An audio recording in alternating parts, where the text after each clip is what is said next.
Okay, so we'll begin with our motivation this evening.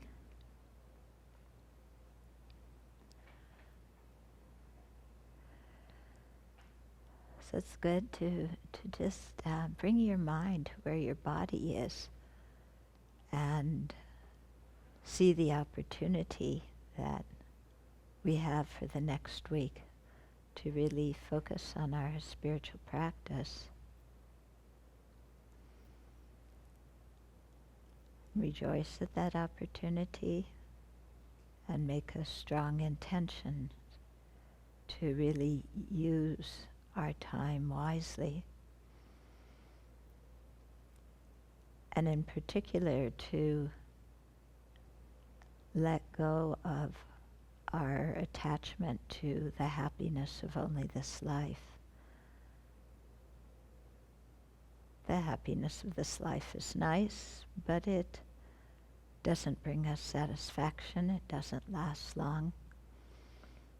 And so let's learn the Dharma so that we can learn how to create the causes for a kind of happiness that's very different than the sense pleasure happiness we usually seek.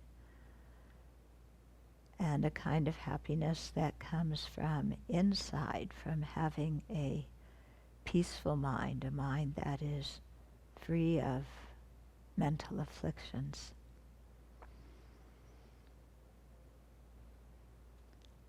And then seeing that just as we want this kind of happiness, so does everybody else. There's not any difference between us in the sense of wanting happiness and not misery.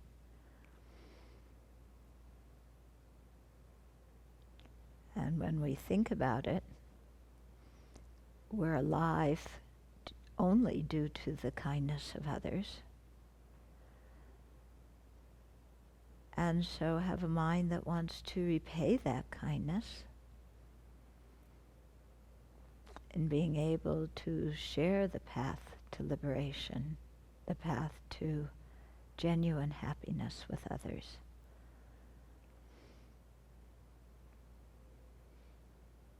So to do this, we have to accomplish that path ourselves. Or I should say, to do it most effectively, we have to accomplish that path ourselves. Attain full awakening. And for that reason, we're here this evening to hear the teachings.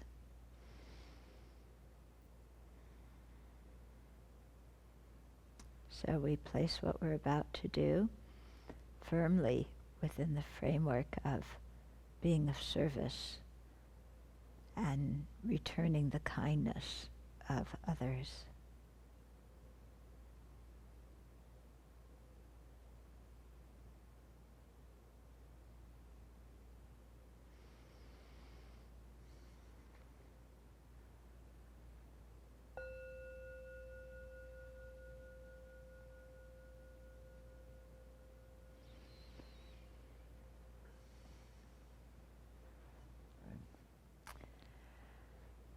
Okay, so the text that we've been using for the Friday evening teachings is one called Gomchen Lamrim. It was written by, Gomchen means great meditator, so somebody who was renowned as a great meditator. And we're at the part of the text where it's talking about the four truths of the Aryas, or the Four Noble Truths. And so we've discussed already the truth of our unsatisfactory experiences. In other words, that not everything in our life is satisfactory. And we started a couple of weeks ago the segment that talks about what are the causes of being in this situation. And so within that, there's a list of what they call the 6 root afflictions. And so far we've talked about clinging attachment as being an unrealistic, non-beneficial state of mind. Anger, ignorance, conceit, that's 4. Doubt, deluded doubt, inclined towards the wrong idea. And then the sixth one is called afflictive views. And so afflictive views itself has 5 types. So we're in the middle of discussing these 5 types. I'll kind of start from number 1 again, just as a review.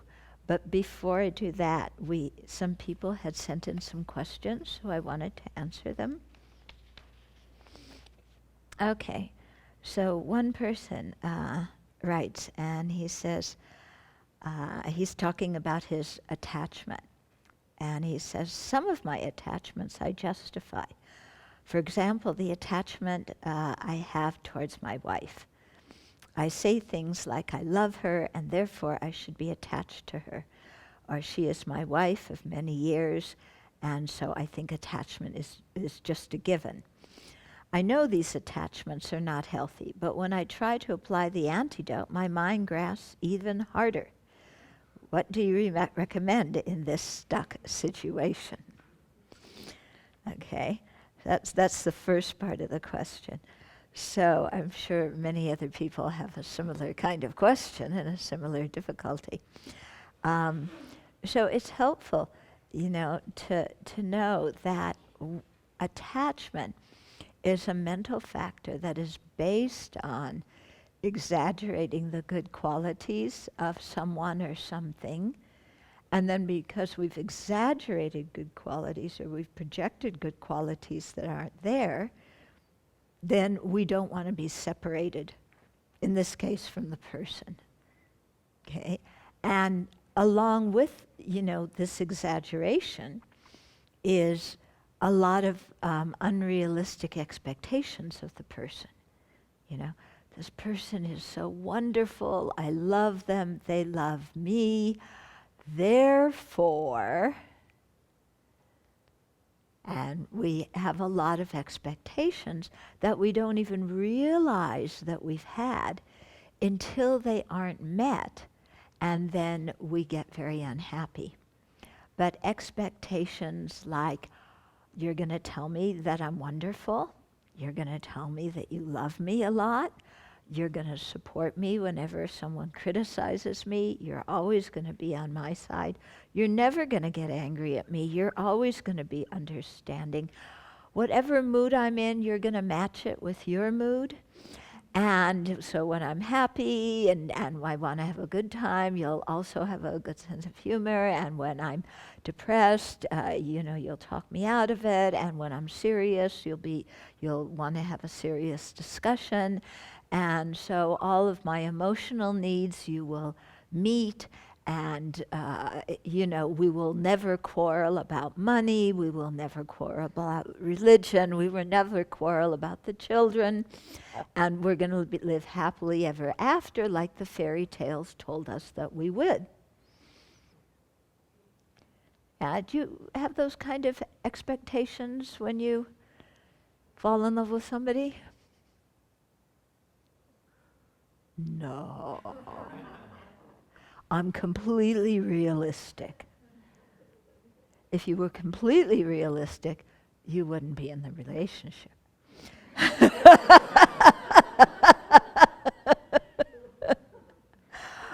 Why? Because what's complete realism? I'm a sentient being with ignorance, anger, and attachment. This person is a sentient being with ignorance, anger, and attachment. And we're going to live happily ever after with all of our ignorance, anger, and attachment? Is that realistic? You bet it is.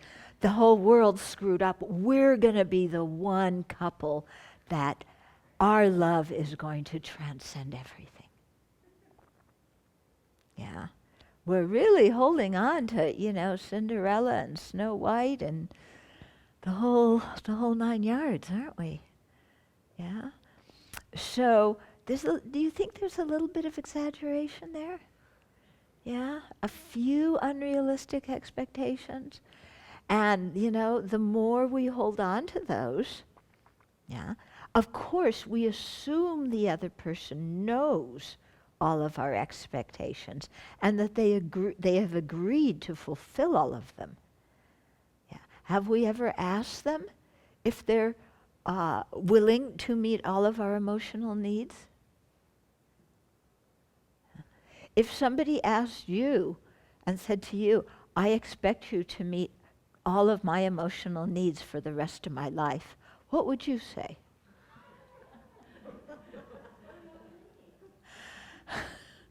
Yeah? I don't think you'd sign up for that. But that's what we expect of the other person. Okay? So there's a lot of, false expectations and fantasy here. And so that becomes a setup for disappointment. And I think we've all had that in relationships at one point or another. True or not true? Some of you are looking at me like, why is she asking that question? I thought I was the only one who had broken love affairs. Okay, so I think, when we have attachment, there's all this hoopla, mental hoopla, which of course creates verbal and physical hoopla. And, we confuse attachment with love, yeah? Because attachment has these expectations. Attachment also has a kind of a checklist, yeah? I love you as long as you fill in the blank. Okay, and so that creates problems. Real love, the kind of love that we're trying to train our minds to have, is one that just wants somebody to be happy because they exist. Not because they fulfill our needs, not because they do this or that or the other thing for us, but simply because they exist. And they're like everybody else. They exist, they want happiness, not suffering. So let's work for the happiness of all those beings. Okay? So, the best way to overcome this kind of clinging attachment is to try and get rid of the expectations and then see the person as they really are and wish them happiness simply because they exist, not because they're doing something for you in one way or another. Okay? This takes a lot of contemplation, yeah? It takes a lot of letting go, but if we can do it, then the relationships usually turn out much better. Okay? So, you have to meditate on this many times. If you just, like he applied the antidote a few times, then he's saying his mind is grasping even stronger. So you have to really apply it many times and really think deeply about how your mind works, what's the nature of a relationship when you have ignorance, anger, and attachment, and so does the other person. Yeah? And we have to look at it in a realistic way. I think many of us, we see the person and they're so wonderful. There's, they may have a problem with anger, they may have a problem with this, but they love me so much that they're going to change. You ever thought that? Yeah, they love me so much they'll change. Or an alternative on that is, I love them so much that I'm going to help them to change. I'm going to save them from their faults. And of course, they'll listen to me as I save them. So we get into a lot of jams that way, all these kinds of expectations. So rather just, seeing this as a sentient being, good qualities, yes. Difficulties, yes. Yeah. And so having the mind that wants them to be happy, working, trying to help them, but accepting that you just may not be able to change them. Yeah. Even though you have the design in your mind for how they could be even more perfect than they already are. Yeah. They may not want to listen to our advice. Just something to consider. Of course, they have lots of advice for us, how, because we're perfect, but how we could become more perfect too, if we only did this and did that and the other thing. And what do we say when they tell us how we should change to become more perfect? Yeah? What do you say? Do you say, yes, of course. Yeah? I will do everything you ask me to do. Or do you say, yeah, not in this lifetime, or I won't even repeat it, what you say. Okay, second question. I also am very attached, because we've been talking about attachment as part of the cause of our difficulties. I am also very attached to the concept of being comfortable. Anybody else attached to being comfortable? Yeah? I think being comfortable is way more important than even my health at times. What antidote to this type of attachment would you recommend? Okay, so we're attached to being comfortable. We want the right meditation cushion, right? So that nothing hurts when we sit on it. Yeah. The perfect meditation cushion. Yeah. The room has to be the perfect temperature. The bed has to be soft enough, but not too soft. Hard enough, but not too hard. Okay? We only have to see, we're supposed to see beautiful things, hear beautiful sounds, only nice smells, only the food we like. Yeah.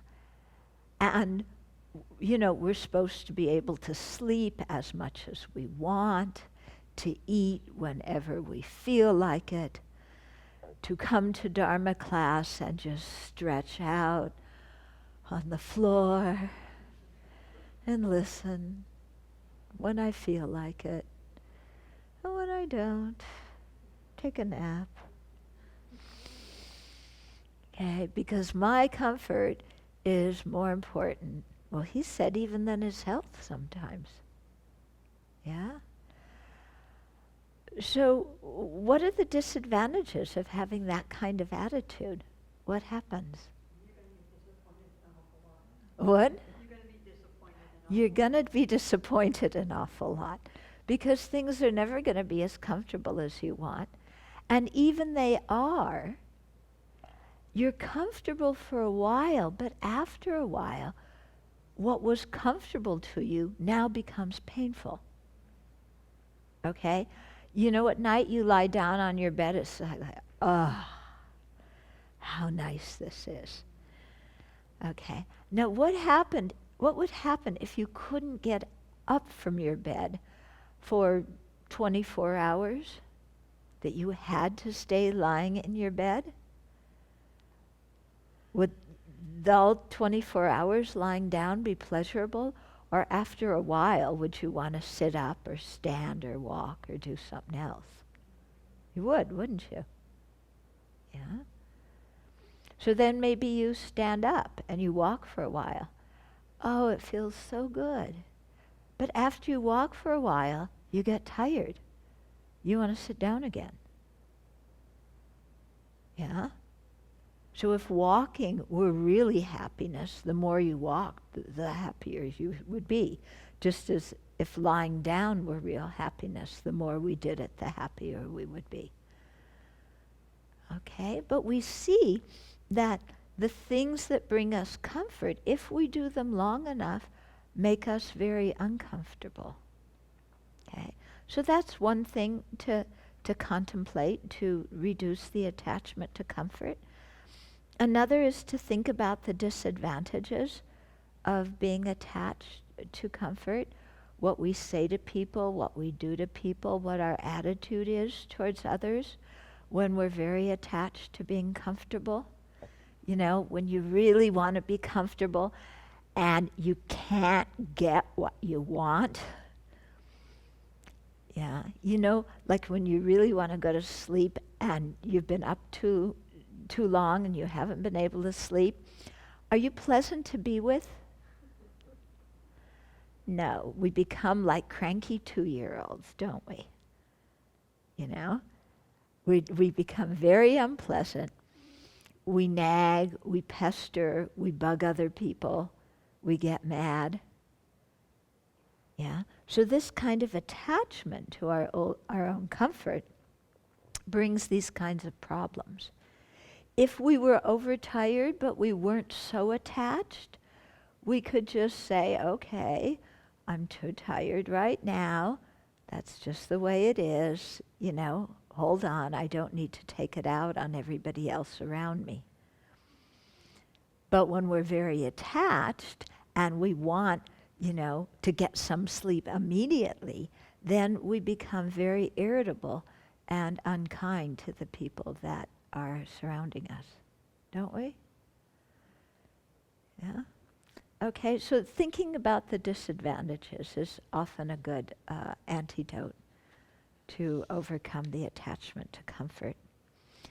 And also thinking of what else you could be doing with your time that is more valuable besides complaining and feeling sorry for yourself and dreaming about, you know, the perfect situation that you want to be in.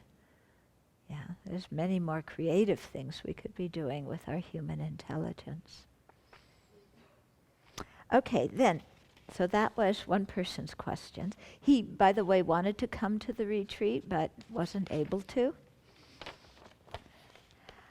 Okay. So now from another one. Okay. So this person is asking, it's a mother, saying, what is the correct view to take as a mother regarding her child who is in a homosexual relationship? Given that the Bible, the Quran, and the Lamrim Chenmo seem to agree that a homosexual lifestyle results in going to or rebirth in a hell realm, a mother is left with great concern.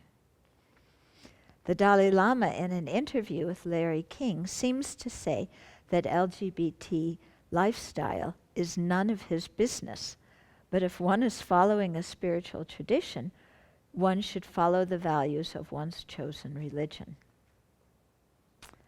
Okay, and as an adjunct to that, would a Buddhist practitioner attend her child's same-sex wedding? And I have been told by somebody, a Lamrim scholar, that it would be ill-advised for my daughter and her partner to sleep together in my home. Okay.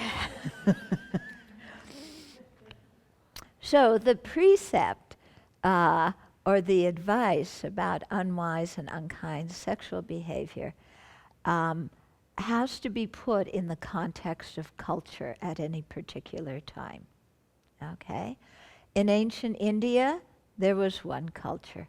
Our culture nowadays is very different. Yeah? In ancient India, for example, the women were basically the property of men. And so I remember being at, so women were basically the property of men. Men, could go to prostitutes, they could go to courtesans. And I remember being in a teaching where one Lama said, when he was talking about unwise and unkind sexual conduct, that if somebody else pays for a prostitute but you sleep with her, then that's a transgression. I nearly went through the ceiling with that one. You know, that prostitution is just accepted, that it's not seen as, women being objectified and made into sexual objects, that, the amount of, trafficking of human beings due to prostitution, the amount of young girls, forced into prostitution, and on and on and on and on. None of that was mentioned. None of, prostitution was okay. Like I said, I nearly went whoop right through the ceiling. So that's a good example of how, in one culture, at one historical moment, what is unwise and unkind sexual behavior is very different than what it is at another moment. Yeah.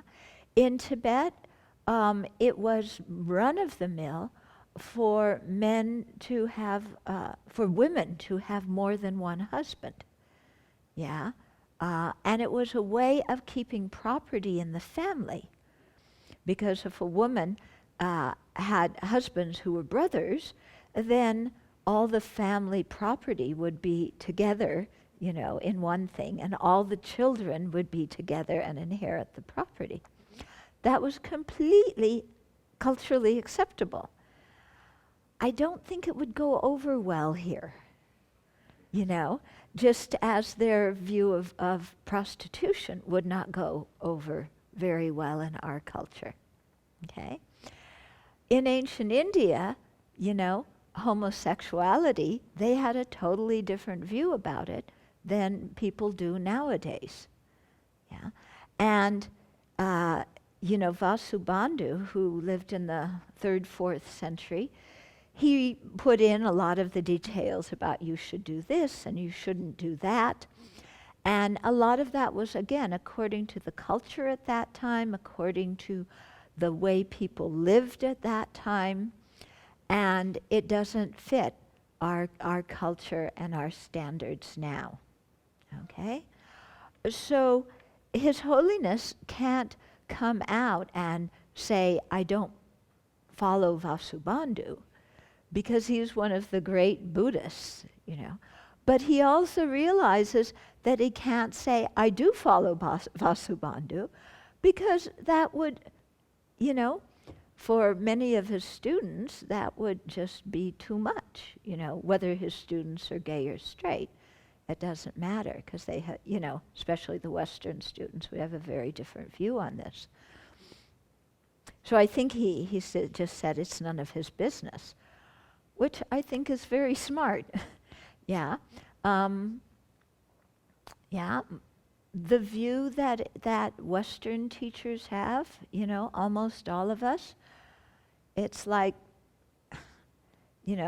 what you do in your bedroom is your business as long as you're not hurting somebody.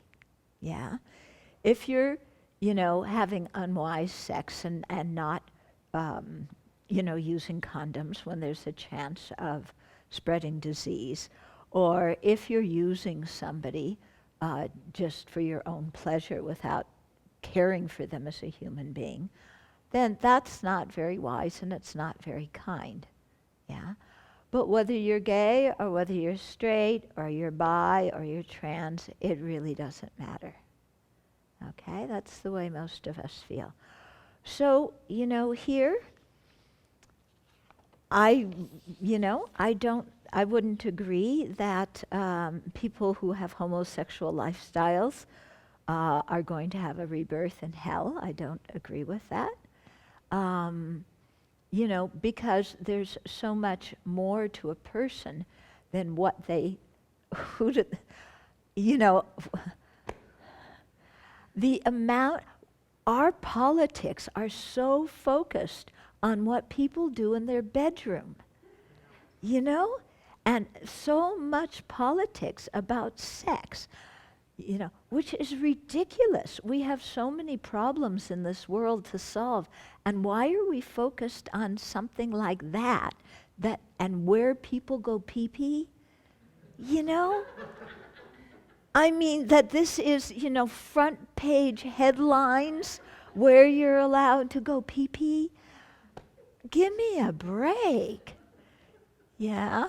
I mean, I really don't think these things are very important concerns for us to contemplate. We should be thinking about war and poverty and bigotry. Yeah? And these kinds of things. Okay? So, to this mother, I think you can relax. What's most important is if your child is a good human being with a kind heart and has an ethical lifestyle. They don't kill, they don't steal, They're not just using people sexually, sleeping around, They're not harming other living beings. So as a mother, don't worry about it, And I think, if your daughter has a loving relationship with her partner, it doesn't matter if they're together in the same bedroom in your house or the same bedroom in somebody else's house. It's like, it doesn't matter whether they're straight or gay. I mean, to me, it's just, attend your child's same-sex wedding? Of course. That's your child. Don't you want your child to be happy? Don't you rejoice that your child found somebody, that they have a good relationship with? I mean, sure, go, rejoice, support your child. Okay, that's what I have to say about it. Who you talk to in Dharamshala may have something else to say about it. Yeah, but it's very interesting in Tibetan culture, and when they talk about the monasteries, if you bring up homosexuality, no, there's no homosexuality in Tibetan culture. No, none, zero. Right? Just as there is no discrimination against women in Tibet at all. Women are equal. So often, every culture has their own blind spots where you can't see things. Yeah? So that's their cultural blind spot. We, of course, have our cultural blind spots too, don't we? Yeah? Where we just think, we just think democracy is wonderful and everybody should be democratic and we should invade their country and make them democratic so they could be free. Yeah? That's our cultural blind spot, isn't it? Okay. I should get off my soapbox. Anybody have comments or questions about this? I remember Dr. Malak 2 years ago when I was doing a retreat. I talked to her, and she told me, as a Buddhist Lama, Thai Lama, she performs gay wedding ceremonies in Seattle. Oh, that's very nice. This is Dagmo Kushu, who was the wife of the late Gomchen Rinpoche, who was a very, very highly regarded Lama. Yeah. That's very good. I didn't know that Dagmala did that. Yeah. Anything else? Okay. Now we'll go to the actual teaching. Okay. Let me call it up here.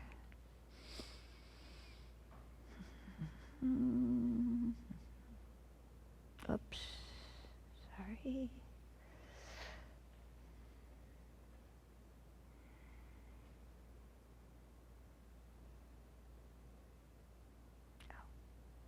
Come on. Okay. Okay. So here we are, afflictive views. Yeah, so like I said, this is the sixth of the six root afflictions. Yeah. So the five afflictive views: the view of a personal identity, the view of extremes. We talked about these two last time, so I'll only go through them briefly. Wrong views is the third. View holding wrong views as supreme, and view of rules and practices, or view of ethical conduct and observances. All different ways to translate it. Okay, so the first one, the view of a personal identity, so that is the one that, according to the Prasangika Buddhist tenet system, is grasping at a person as being inherently existent and is part of ignorance and is part of the root of samsara. Okay? Because this view does not focus on the aggregates, it focuses on the mere I, but grasps the mere I as being some kind of concrete thing. So this is the part of ourself that thinks, when we have a strong emotion, that thinks me, I exist, I am here, I want happiness. That whole view, how we hold the I, that's what this one is here. Okay? And the thing is, it's very hard to realize because we are so used to, digging in our heels and having this very strong feeling of me that we don't even recognize it when it comes up, let alone think that it's an afflictive view, let alone think that it's the root of our wandering in cyclic existence. Instead, we think this very strong notion of me, is good because I've got to defend me and I've got to get what I want. Yeah, and I deserve to be angry and I deserve to get what I want and I'm the best or I'm the worst or I. Commonly known to as ay. Yeah, that's what it brings. Okay, but it's a completely unrealistic view of ourself, okay? Because whereas we are actually a being who exists dependent on many causes and conditions, dependent on our body and mind, dependent on a mind that conceives and labels us, whereas we exist in a dependent way, this view of the personal identity feels like we're absolutely independent. Yeah? Can you find that view of yourself? Here am I. Do you ever think I exist only because the causes for me exist? Has that thought ever entered your mind? That I exist only because the causes of me exist? I don't know about you, but I never thought that. I exist because I'm here. I am here. What are you talking about? I'm not a dependent phenomena. I'm here. So that's this view. So it's very problem-causing. Because when we hold on to ourselves, looking at ourselves like that, then of course, this I becomes the most important thing in the universe. And we become quite attached and grasping at everything that pleases us. We get upset and angry at everything that displeases us. We compare ourselves with others and we either get jealous or we get conceited. Yeah, so this view is a problem. Okay? The view of the extremes, that's the second one. So this one also is an afflictive intelligence, and this one refers to that inherently existent I that was that our mistaken notion of the view of the personal identity apprehends. And because, the view of the personal identity, we have this thing that I'm here, I'm real, I'm not impermanent, I'm here. Number 7 there. The extreme view considers the self as perceived by the view of the personal identity and sees it as either eternal or subject to annihilation. So what this means is we have this feeling of me, I'm here, an independent entity. Then, what's going to happen at death?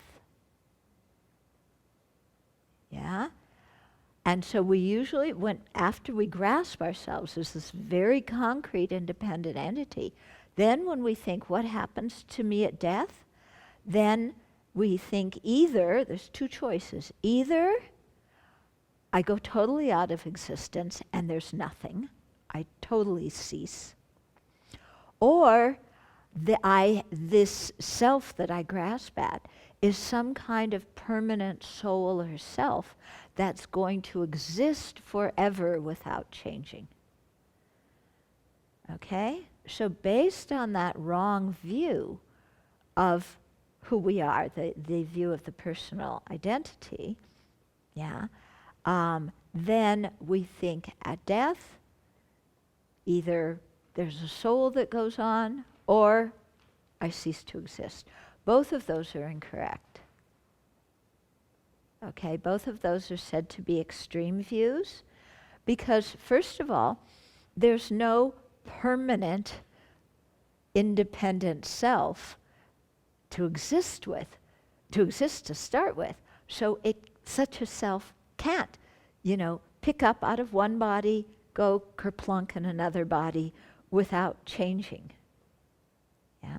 So this idea that we have, that many of us were brought up with, that we have a soul that is uniquely us, something unchanging that is, always, that is eternal. When you actually start to look at that idea of a self with reasoning and with logic, it becomes very difficult to actually defend it and to prove that there's some kind of permanent soul or self that's me. Okay?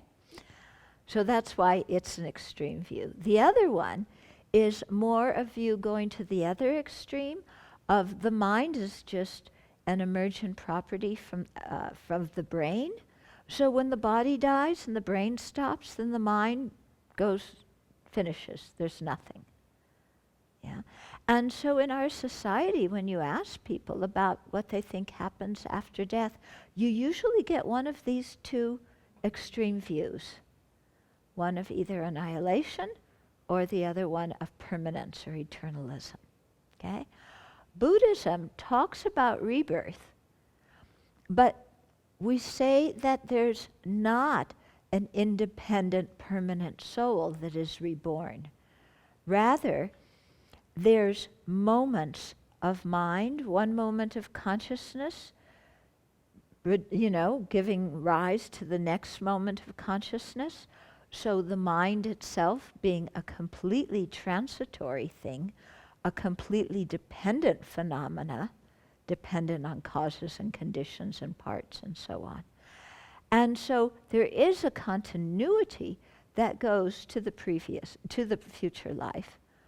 But the person is not exactly the same because the mind is not exactly the same moment to moment. Okay?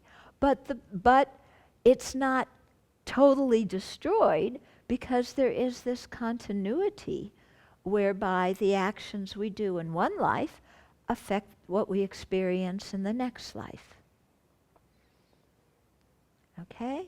Is this semi-clear? Yeah. The idea being that if we were a permanent, independent entity, then there would be no cause and condition. We wouldn't be affected by conditions. We wouldn't change. If our consciousness, let's say, or even our body didn't change,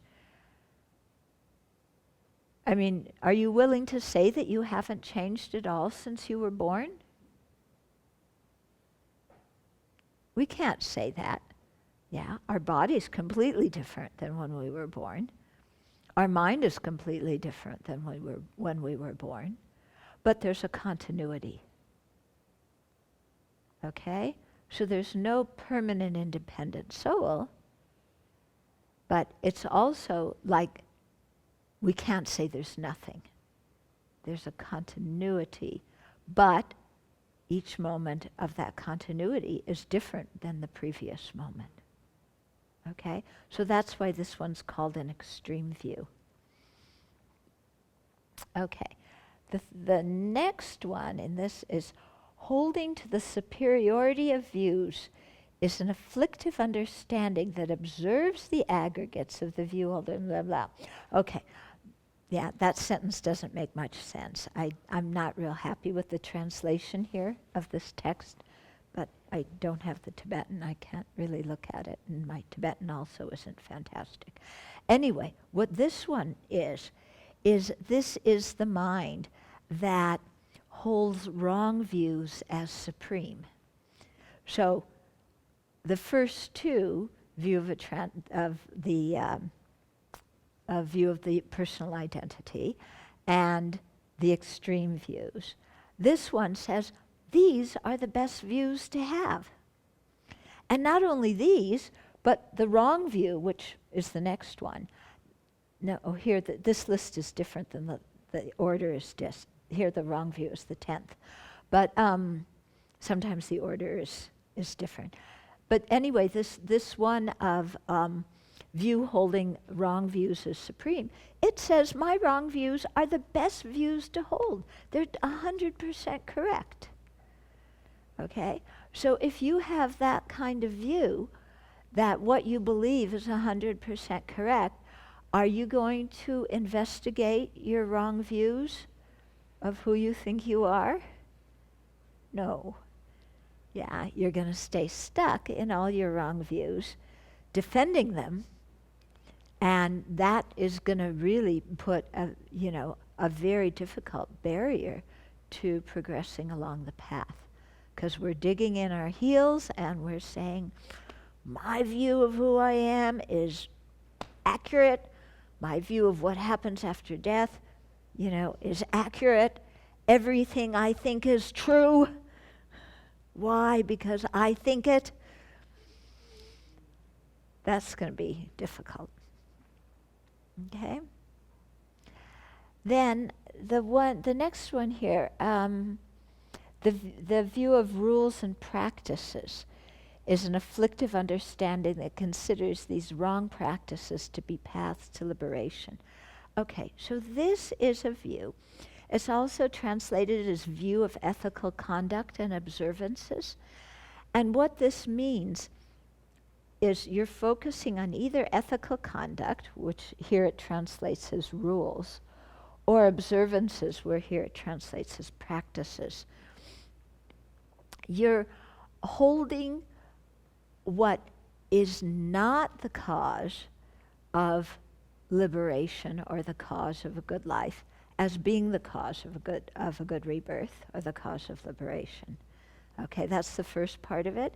And the second part of it is seeing, having wrong views about practices and religious observances. Okay, so the first one is, for example, at the time of the Buddha, people believed in rebirth, yeah? So that's fine. But some people had the wrong idea about rebirth.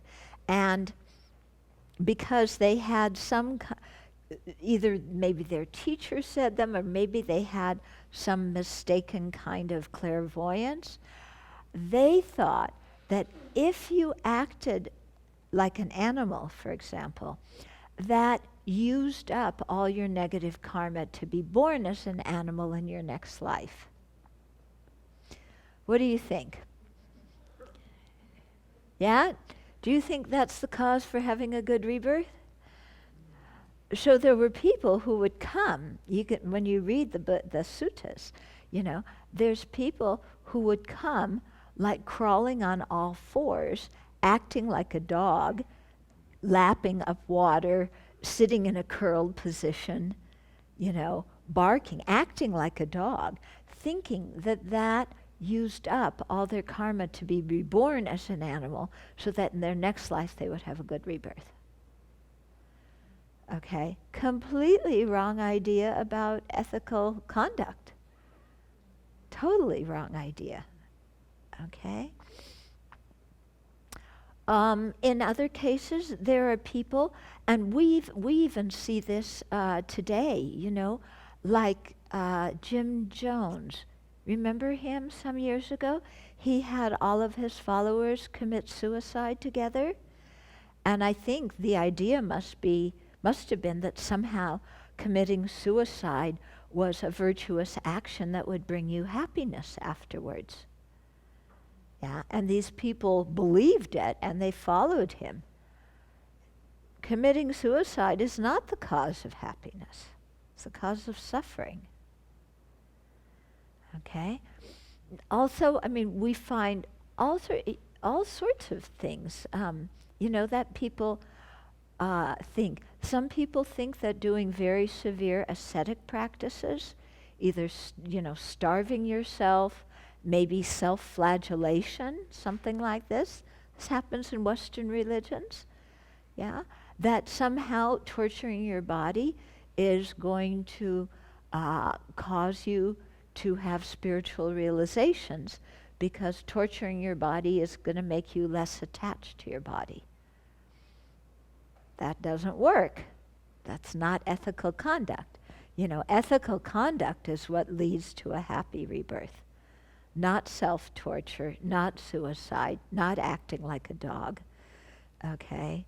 So there's all sorts of views. You can read about some of them in any New Age newspaper, or even a regular newspaper. Teachers who talk about all sorts of weird things, saying that it's the cause of happiness, and it's not. So that would be, for an example of, one of these views. Then the one about practices or observances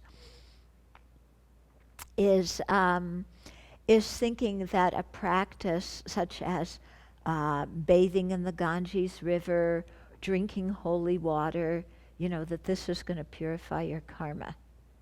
Now somebody's going to say, but, in Tibetan Buddhism, actually, in all kinds of Buddhism, everybody has blessed water. So what are you saying, that thinking that blessed water is going to purify your negative karma? Why are you saying that's the wrong view when the Buddhists do it too? Good question, huh? Isn't it? Don't you think? Okay, my view on this is that people are very externally focused. Yeah? We think the cause of our happiness and suffering is something outside of us, so we grasp at external things, thinking that they will bring us happiness. So it would be a wrong view if you thought that this blessed water was going to purify your negative karma. Drinking the blessed water is not going to purify your negative karma. What purifies our negative karma is if we regret our non-virtue, yeah, we generate positive attitudes towards those who we acted horribly against, that we make a determination not to do it again, that we have some kind of remedial conduct. These things will purify. When we drink the water, we think, yeah, I really regret my negativities. Yeah, I want to have a good attitude towards whoever I harmed. I don't want to act like that again. So what's important is not the water, but how you think when you drink the water. Hey, you getting what I'm saying? Because if the water acts as a cause to help you remember to think in a constructive way. Okay? People ask me sometimes, I have this very faded red cord that's frayed, that's around my wrist, okay? Why are you wearing that? Okay? His Holiness Dalai Lama gave an initiation last year, these cords are part of the material passed out during the initiation. And it's said to be a cord that reminds you of Maitreya, who's, a Buddha to come. And Maitri means love. So the cord is to remind us to have a mind of loving kindness. Yeah, so that when you look at it, you're getting really ticked off at somebody and you see the cord and it's like, loving kindness, loving kindness, loving kindness. I need to change my mind. Okay? So the cord is not going to help. The cord itself is not going to protect my mind. It's how I think when I remember the cord that does it. Okay? One Lama said, which I thought was very good, because we also have these other ones that we wear around our neck. They're called protection cords. Okay? People, when you're in Asia, people go bonkers, also in the West. People, Western, East, doesn't matter. People want a protection cord. This string is going to protect me. And I remember one Lama saying, how can this string protect you when you have to protect it because it's going to break? Yeah? So the string is not going to protect you, but the string symbolizes the unity of dependent arising and emptiness. The dependent arising and emptiness come to the same point. When we remember dependent arising and emptiness are complementary, that view protects our mind from negativity. So the string is a reminder to think about dependent arising and emptiness. Otherwise, if we think that this string is going to protect us from something, we're wrong. Okay? It's how we think. Yeah? So similarly, with these things, it's how you think during all of them. Yeah? And because our thought, our motivation, our way of thinking is really the key thing. So we have lots of things that are external reminders to us. We have blessed water, we have strings, we have pills. Yeah? I'll give you some at the end of the retreat. Yeah? But the pills, it's very interesting because the pills were made in Dharamsala from herbal substances and also relic substances. And then all the people gather in the community and they say the mantra Om Mani Padme Hum, the mantra of the Buddha of compassion, millions and millions of times, thinking that they're putting their own compassion and the compassion of Chenrezig, that Buddha, Chenrezig, into the pills. So I think also there may be something that happens by the power of the mind when we really meditate very strongly on compassion and say the mantra of compassion, that somehow the mind could affect the pills in some way. Yeah? But again, the real blessing you receive from them is if you think about compassion when you take them. Yeah? If you're not thinking about compassion, then, maybe there is some benefit from the side of the pills, but not so much. The real thing is how we think. Anyway, okay, I think you get the idea. Yeah. Another thing about this one of wrong practices, wrong observances, is relating to the ancient Indian view of the Brahmins, which is when you do a rite, everything has to be said exactly correctly. All the words have to be pronounced correctly, in the correct order. If anything is mispronounced or two words are mixed up, then, the whole rite doesn't make sense. So this is a view that was commonly held in Brahminical India, and many people hold this kind of view also in our culture, that if you do a ritual perfectly, that ritual will purify your negative karma or bring you some good luck or whatever. But if you, don't do the ritual perfectly, then something, you don't pronounce everything exactly correctly, then there's no use to it. And again, that's a wrong conception, yeah? Because the most important thing when you're doing any ritual is what you're thinking, yeah? Otherwise, they have in Singapore, it's so sweet. Well, sweet. But you have these little things where it plays Namo Amitofo again and again. So people just, they are too busy to do any chanting and meditation themselves. So they turn on the little thing and, and it chants Namo Amitofo all day and all night. Okay, so if we look at chanting or any kind of ritual like that the power is just, your mind can be completely in another place, but because you're doing Namo Amitofo, Namo Amitofo, Namo Amitofo, Namo Amitofo, Amitofo, Amitofo, Amitofo, Amitofo, Amitofo, Amitofo, Amitofo. But as long as you're saying Amitofo, it's virtuous and you're going to have a good karmic result. I don't think it's quite like that. Yeah, again, it's what's going on in our mind when we are doing the ritual. Not if we do it completely 100% perfectly. Of course, it's good to do it correctly, because there is a certain psychology to a ritual.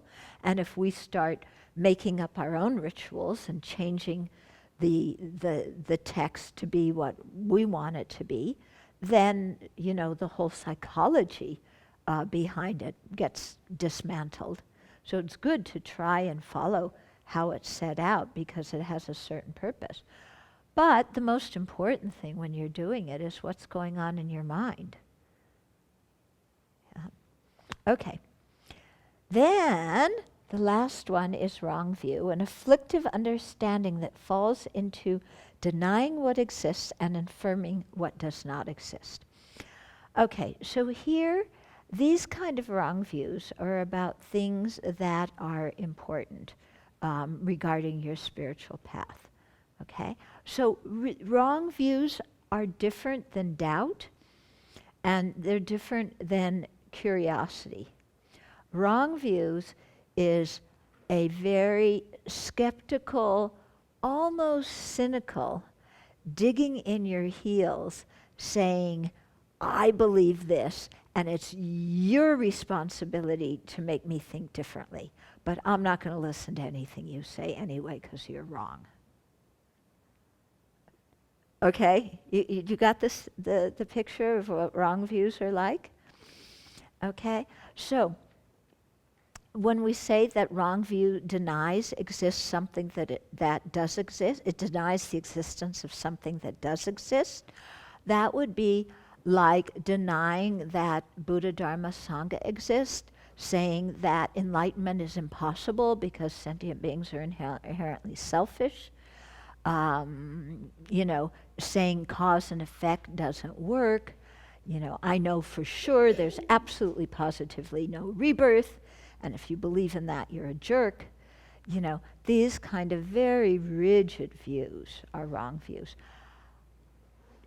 Being on the fence regarding rebirth, that's not a wrong view. You're on the fence. Yeah, your mind is open. You're thinking about it. You're inquisitive. Wrong views is like, very tough, cynical mind. An example of asserting the existence of something that doesn't exist, that kind of wrong view, is like saying that there is a creator God who created us and that the path to liberation is pleasing God, and like that. Yeah, because there is, from a Buddhist viewpoint, no permanent creator. No absolute creator like that. Okay? At the Buddhist time, there were lots of different religions and religious sects and wandering groups and all, and they all had their own views.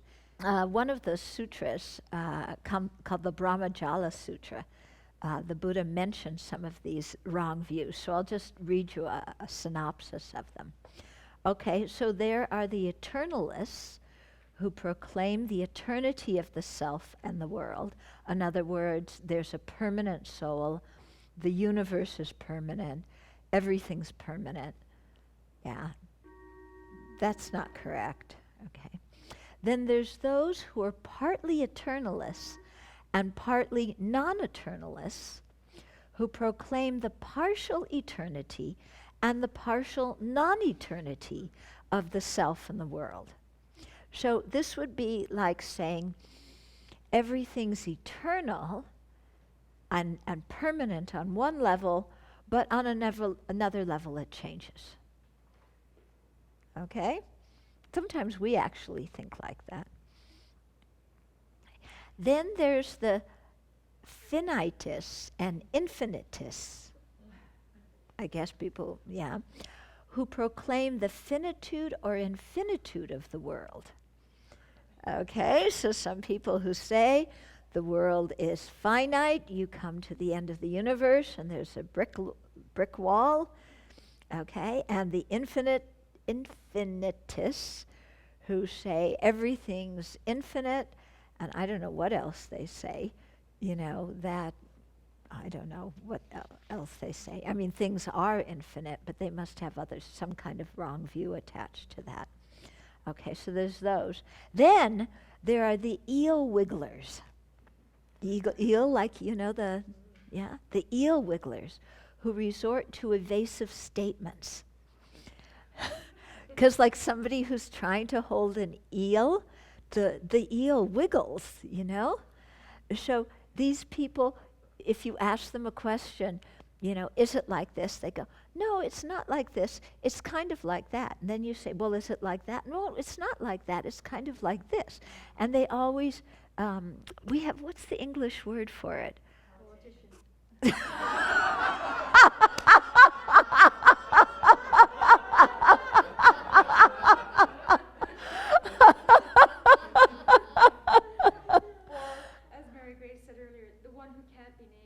Yeah.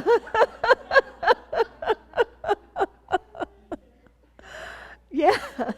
Okay. So that kind of person. What do we call it? There's a word. I can't think of it right now. Yeah, like equivocating. Yeah, somebody who's equivocating all the time. Okay. Then there are the chance originalists who proclaim the chance origin of the self and the world. So these would probably be like many mathematicians or scientists who say consciousness is just chance. Yeah, everything came into existence just randomly by chance, and everything happens by chance. But these are also people who believe in some kind of cause and effect. So I don't quite understand how you put cause and effect together with randomness, but they must have a way to do it.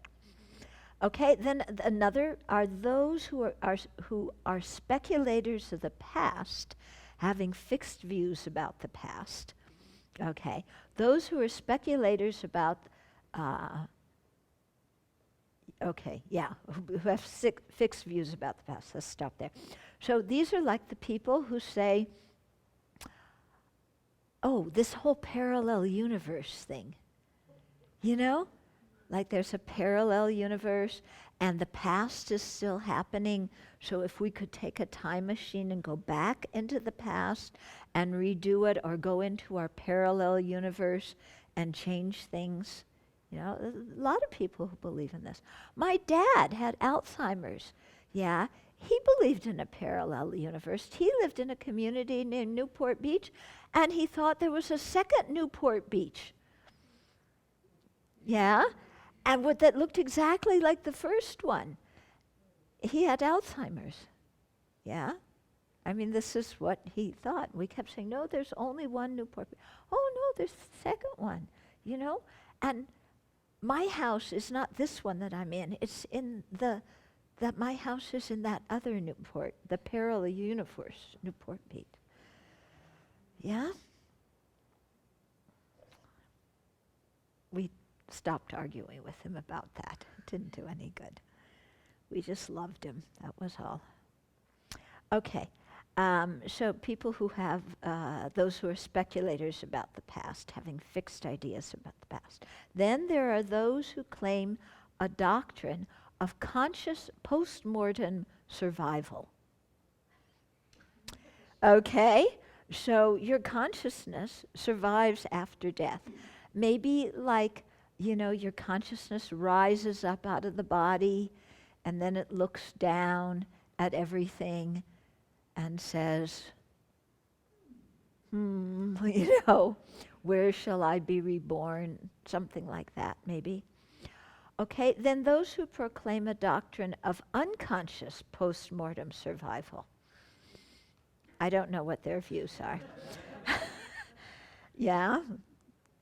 So maybe you survive after death, but you're unconscious, something like that. Then there are those who proclaim a doctrine of neither conscious nor unconscious post-mortem survival. Yeah, so again, equivocating. Annihilationists who proclaim the annihilation, destruction, and non-existence of beings. That's like scientific reductionism. Okay, and those are proclaimers of a self that realizes nirvana here and now. But while there is a self that realizes nirvana here and now, they're referring to a self-existent self that realizes nirvana. So that kind of view. Okay, so as we can see, there's many kinds of wrong views. And it's very interesting, when we look at the religious landscape of now, there's a whole thing about, what do they call it? If you believe you will be materially prosperous. A lot of kind of evangelical churches believe that. There's a term. Anybody remember what it is for it? What? What? The, yeah, right. Yeah, there's a special name for that kind of belief. I can't. Yeah. What? Oh yeah, prosperity something. Prosperity doctrine, yeah. Prosperity gospel, yeah. So something like that. The idea being, okay, that if you believe in whatever that church is saying, then you will be rich and prosperous in this life. Okay? That's and not only will you be rich and prosperous if you adhere to these beliefs, but if you are sick, you will be cured of your illness. Okay? So these are some kind of wrong views, aren't they? Our world is still full of many, many wrong views. So it's not, we shouldn't look at people and say, oh, they have wrong views, how stupid they are. That's not a thing to look down on, but just to see that, people often believe what feels comfortable to them without thinking about whether it makes sense. Mm-hmm. And Buddhism is very much something that emphasizes we have to think about it, we have to investigate, we have to see if it makes sense. We don't just blindly believe. Okay, so those are the six, the six root afflictions. Okay, any questions about them?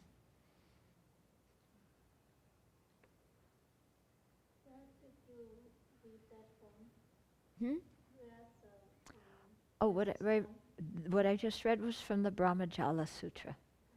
Yeah, I think it's in the long discourses. It's one of the long discourses in the Pali Canon. Maybe even the first one in the Dignaga Nikaya.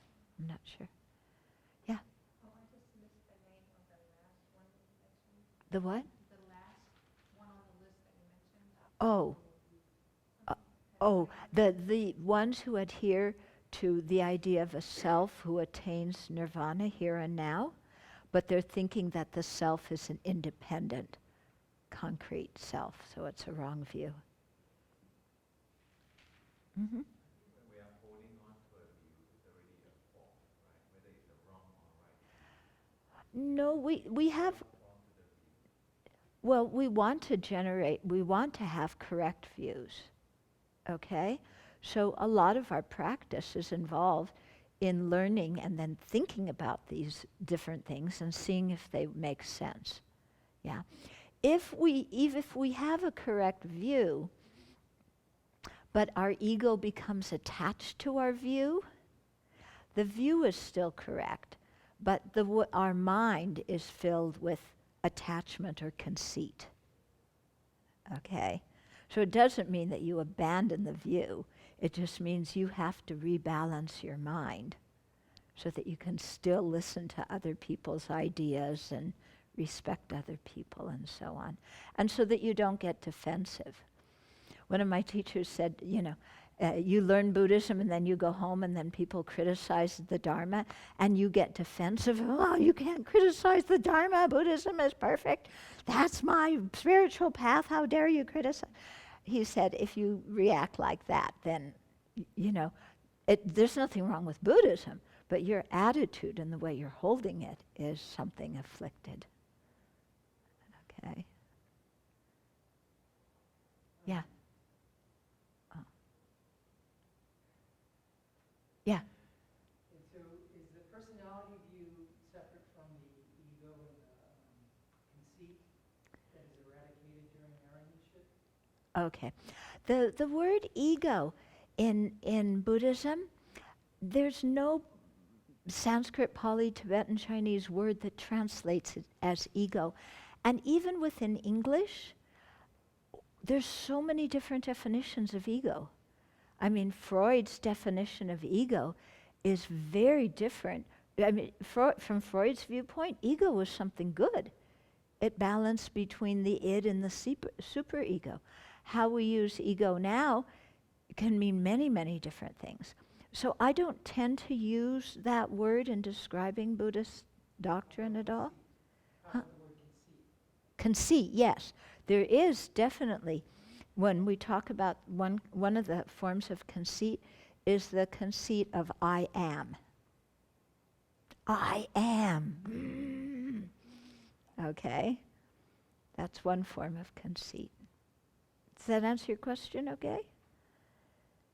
Not quite. I guess, I always thought there was some kind of separation between the personality view and that conceit. Yeah, they are different. Yes.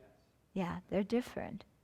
And also conceit, there's many other kinds of conceit besides the conceit of I am. Okay? Uh-huh. If a friend is in a coma and supported by external oxygen support, does consciousness still exist in this person? Okay, so if a person is in a coma and supported by machines, does consciousness still exist? I don't know. It probably depends on the particular situation. I remember Gomchen Rinpoche, when Terry Schiavi, remember? That whole hoopla with her husband who wanted to let her die and her parents who wanted to keep her alive. Gomchen Rinpoche said about that her consciousness was long gone because she had been in that coma for a really long time. Then there are stories of some people who were in coma for a long time and then they wake up. So I think you probably have to see it on an individual basis. It's not easy. Yeah. I think it's very good if each of us have a what do you call it? And a life advanced directive in which we state what our personal preferences are. Uh-huh. How important is it to realize when practices are being cultural? Since Buddhism is new to the West, is it important to bring with it some of the older cultural aspects? Okay. I personally think that it's very helpful to understand what is Buddhism and what is cultural, just so that we can have the right idea of what Buddhism is. Okay? But however, Buddhism never exists outside of a culture. Yeah, it always exists in a culture because we all exist in cultures, don't we? So culture is going to influence how we practice. But the teachings themselves go beyond culture. So I think it is helpful to discriminate what is what, because then it helps sharpen your mind in terms of what to practice and what to avoid.